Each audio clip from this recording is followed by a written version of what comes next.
Hey guys, welcome back. I'm going to do a quick example out of today's activity, just so we're all on the same page. As always, we're going to make a copy. So there are 5 acceleration problems to do today, and these are all accelerations, so based on the formula we just learned in today's lesson. Now questions 1 through 3 are just like the questions that were in your notes today. So I'm not going to do those as an example because you already have a couple of examples in your notes on how to do those. Those are just plug and chug. So you're solving for acceleration in these. So you're just going to do your final velocity minus initial velocity divided by time. Okay, and those are given to you in the problems.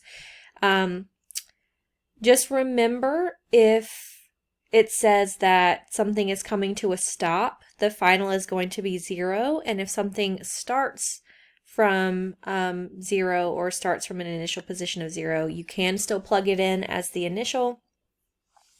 And if it's decelerating, you can have a negative value for your acceleration. Okay, so that's for 1 through 3. 4 and 5 are a little bit different. You're using the same formula, but in number 4, you are solving for the time instead of solving for acceleration. And in 5, you are solving for the velocity instead of the acceleration. Okay, so I'm going to do number 4, and then I'm going to let you guys try to do number 5 on your own. But of course, if you have questions, please reach out and let me know. Okay, and I'm actually going to move that down a little bit just so it's easier to see. All right, so question 4 says a bullet accelerates from a stop to 1,000 meters per second to the east. It accelerates at 10,000 meters per second squared in the same direction. How long did it take the bullet to reach its final velocity? Okay, well, we know that we're working with the acceleration equation in all of these. So the formula that we're going to use is it's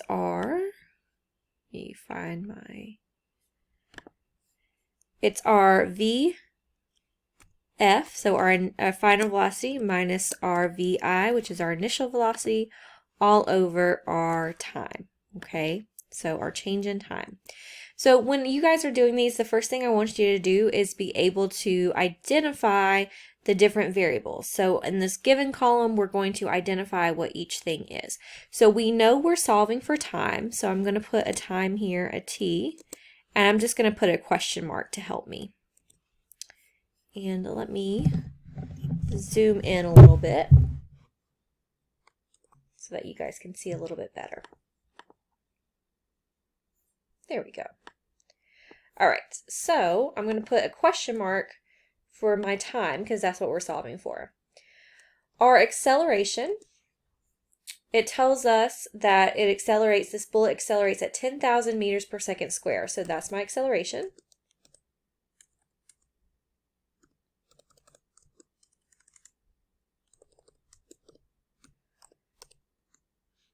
And then our VF is going to be 1,000 meters per second because that is our final. It accelerates from stop to 1,000 meters per second. So of course this bullet will eventually stop again, but based on the problem, it's just giving us the velocity at this moment in time, which is 1,000 meters per second. And our initial was 0. And we know that it was 0 because it accelerates from a stop. If you're firing a gun, like a hunter is firing a gun, the bullet initially is stationary in the chamber until you fire it. Okay, so now let's use these values to plug in our work. Okay, so our acceleration is 10,000 meters per second squared, and you want to make sure you're keeping your units so we don't get confused, is equal to, I'm going to put in my equation, and you guys do need to show your work on these problems. So we're going to say it's equal to our VF, which is 1,000 meters per second, minus our VI, which is 0 meters per second, over our time. okay? So here we're solving for time. We're not solving for acceleration, okay? So this is going to be an algebraic problem, which I'm hoping everybody's algebra is up to snuff, but if not, this is just a basic, you know, I'm not going to say basic, it's just an algebra problem. So we're going to do the 10,000 times t is equal to 1,000 meters per second minus 0. Okay, so I'll show you how I set that up. So because we're trying to solve for t, we're going to first cross multiply over here. We're going to multiply this t, and then of course the 10,000 is over an assumed 1, so we don't have to do anything with that. Okay, so it'll look like this. So 10,000 meters per second squared times our time is equal to 1,000 meters per second. Okay? And I'll put a little x in there so you know that we're multiplying. Okay? So we got rid of the 0 meters per second because 1,000 minus 0 is just 1,000. So that's where that value came from. Now if we're going to solve for this, we want to solve for time. So we want to solve for t. So we initially multiplied the time, our variable t, by our 10,000 to get it on the left-hand side of the equation. Now we want it by itself, right? So we're going to divide both sides of the equation by 10,000 because we want it by itself. So let me go ahead and turn in or put in my fraction. So now we'll have 10,000 meters per second squared times our time over 10,000 meters per second squared is equal to 1,000 meters per second divided by 10,000 meters per second squared.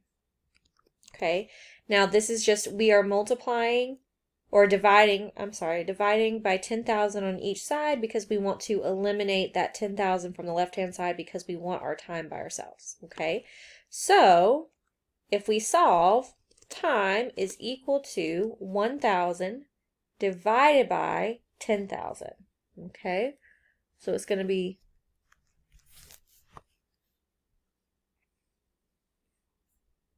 So let me grab my calculator really quick. You could use Desmos, or you could use your phone calculator, whatever works. So 1,000 divided by 10,000 is going to give us 0.1. Oh, not divided by 1, 0.1. And this is just going to be in seconds. So our answer here is 0.1 seconds. And it is important that you guys put your answer in the little answer box because I'm going to go through and check these quickly to see your answers. And if they are not correct, then I'll go back up to your work and see where you went wrong. Okay, so number 5 is similar to this one, except you're solving for velocity, so you'll be solving for the one on top. But then 1 through 3, you're just solving for acceleration, so you can use the examples from your notes to help you with that. If you get stuck with this one right here, let me know and I will be more than happy to help you. But if not, this is going to be the way that you guys work these problems today. Okay? And that's it.